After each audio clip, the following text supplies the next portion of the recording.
Yo, what's up, guys? How you guys doing? And today we just want to tackle the core essential tips that you would have to keep in mind when you are handling a pen drawing or when you're sketching with a pen, right?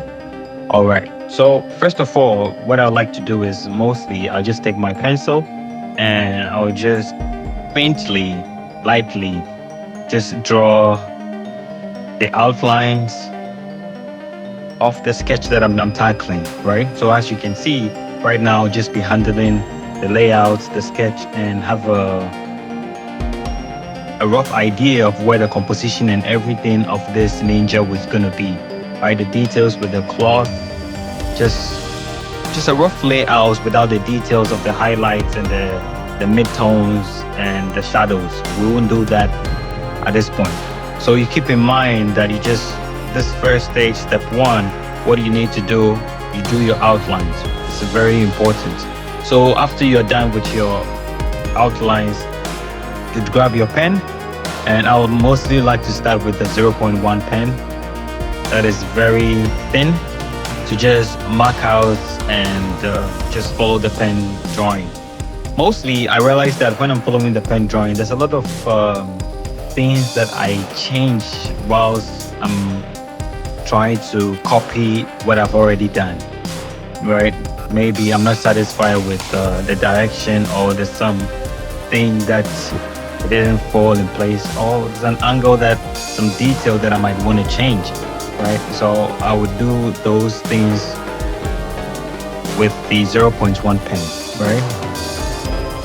I feel like I'm saying too much, a lot of right here. But anyways, so I do that, and when that is complete, what I would like to do next is I would just take a different pen and I'll start marking out the tones, right? I would start adding the tones and the values. I'll put in the values. When you put in the values, use hatching, right? You just repeat your lines, repeat the lines over and over. Now you keep this in mind. When the lines are closely together, it means what? I think you should know this one. It means that that place, the shadow is thick. But if the lines are further apart from each other, that means what? Very good, you guessed it. That means that the lines are what? That place is overexposed and there's not too much shadow there. One of the things that you have to keep in mind is you have to have point two is you have to have a knowledge on how light works, right? How reflection works, how light bounces off the surface. You need to keep this in mind so that when you are hatching, you would know which area that you would keep in mind and which area that you would have to hatch more because you are trying to mimic natural light. So which area you would have to shade more and which area you would have to leave it. Essentially, you're trying to mimic the height, the soft shadows and the dark shadows. Also, you try to mimic highlights, the midtones and the shadows. That's what we're doing. So after you try to mimic all of these and you're hatching, what you would need to do is the hatching should follow the contours of the layout that you have already drawn, right? You do that. Now, as you can see in the video, you realize that the cloth that is around his neck that is flying, that cloth, you need to use broken lines, right? You don't have to use continuous lines. Use broken lines to mimic those areas, right? Use broken lines, and when you're shading, you shade in between them to give that feeling of a folded cloth, because there is no straight line in nature. Everything in nature is moving at an angle or is crooked. There's no straight line in nature. So you keep that in mind, right? And you keep on shading, you keep shading and you keep shading. With pen drawing, we don't have the luxury with an eraser. So a lot of things that we would be doing is quite intentional, right? You have to be very, very intentional when you're doing a pen drawing.